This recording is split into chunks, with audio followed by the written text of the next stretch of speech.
hubungan di antara Australia, suku bangsa Australia, dan Indonesia sudah lama, pada izin dahulu.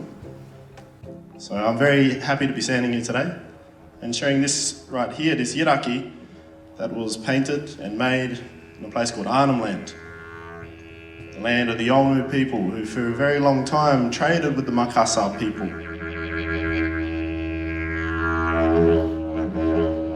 I think the underlying connection between the two countries is all of you, the readers, the writers. I'm not a writer, I'm a reader. I read about Australia, and I'm sure everyone here also read about Indonesia. There's bad and good things happening both in our country, but that's how we get closer.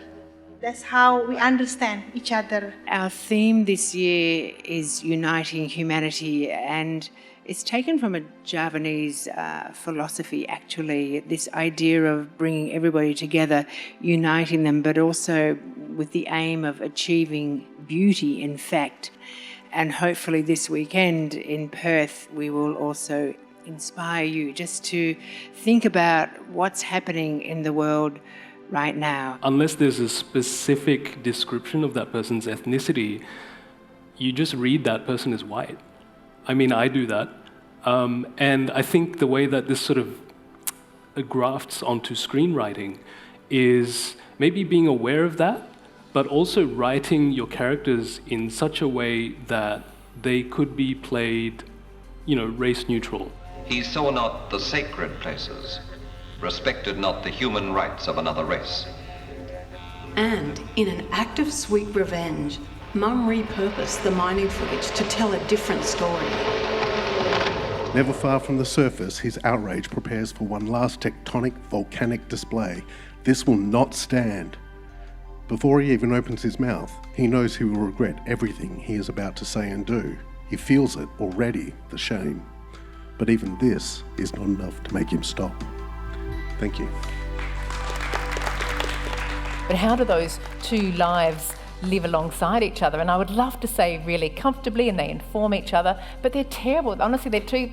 You want your doctor to be upright and straight down the line and not wavering from either side, and you want your writers to be absolutely crazy. You want them to be, wildly creative and pushing boundaries. So honestly, it's just like, I just don't want them to murder each other, the two lives in my mind.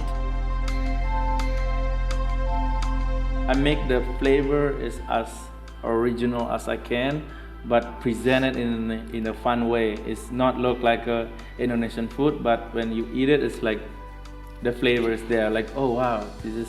Yeah. I forget the taste of straw soup, for example. Like this dish is from my village, and then I put it on the restaurant, and people crazy about it.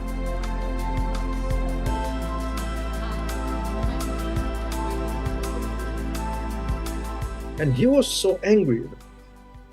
He stood up from his chair and shouting to me, "You Javanese dog!" calling me a dog. It was shocking to me. I thought we are a single nation. I live with my characters for 1 to 2 years before I write anything down, and the characters, I sound insane, but the characters start talking to me.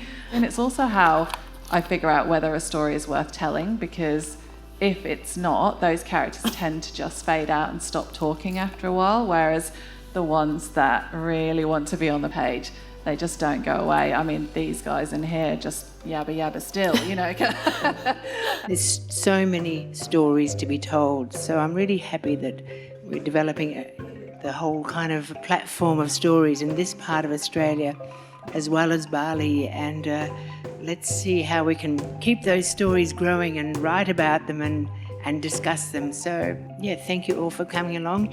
And after this, please come to Ubud to enjoy our festival too. Terima kasih.